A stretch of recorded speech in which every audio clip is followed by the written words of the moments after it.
Kia ora, ko whasmithaho. Ngā mai ki te whare, welcome to the House.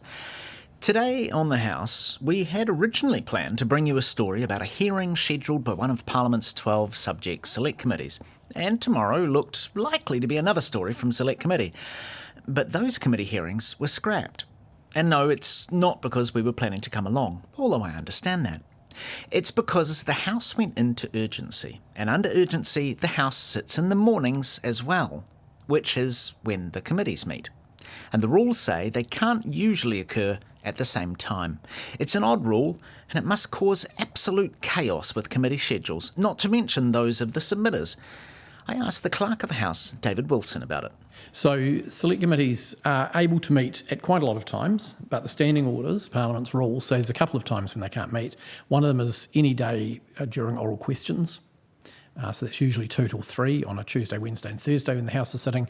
They can meet other times when the House is sitting, but only with the leave of the committee, which is unanimous agreement. So the Select Committee can give itself approval to meet, Yes, it but can. everyone on the committee has to agree? Yes, they just tend not to. So they often don't meet when the House is sitting under urgency. Sometimes they will, if there are people coming from out of town to give evidence, they might agree to meet.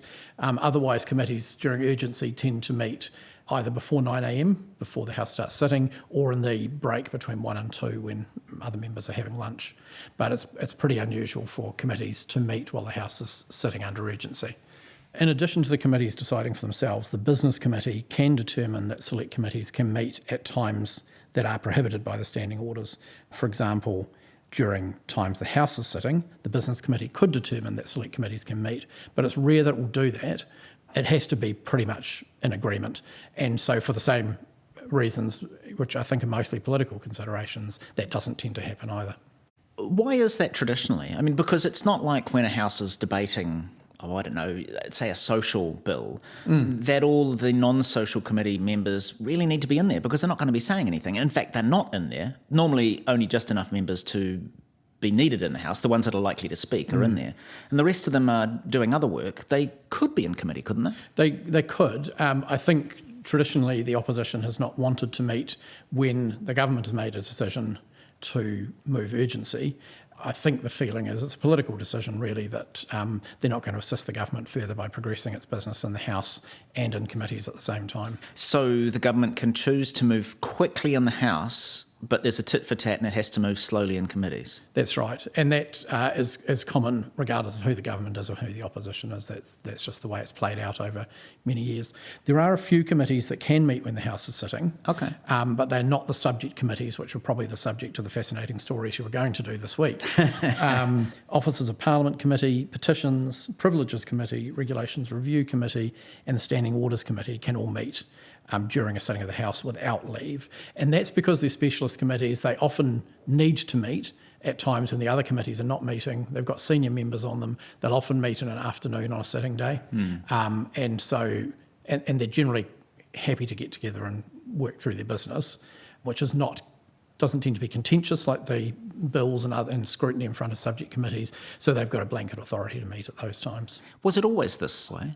Yeah, it has been this way for a very long time, and since the 1980s there was some moving around of when the House sat in order to accommodate select committees, because it used to meet on a Thursday morning, the House. That was done away with because committees needed more time. So that kind of coincided with the growing importance and prominence of committee work.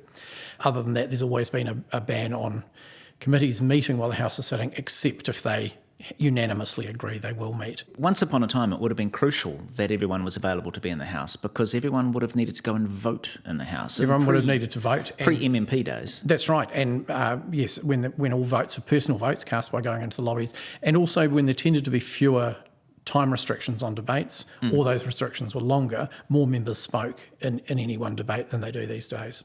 But the only change in recent years has been those specialist committees that I mentioned before are allowed to meet when the House is sitting. That's a relatively new change, just recognising kind of their needs. Apart from that, the restriction on subject committees is a long-standing one. Well, there you go. So you didn't get a story out of committee, but you maybe did learn something. You've been listening to The House. E te whakarongo koe ki te whare. This program is produced with funding from Parliament's Office of the Clerk. Mā te wā.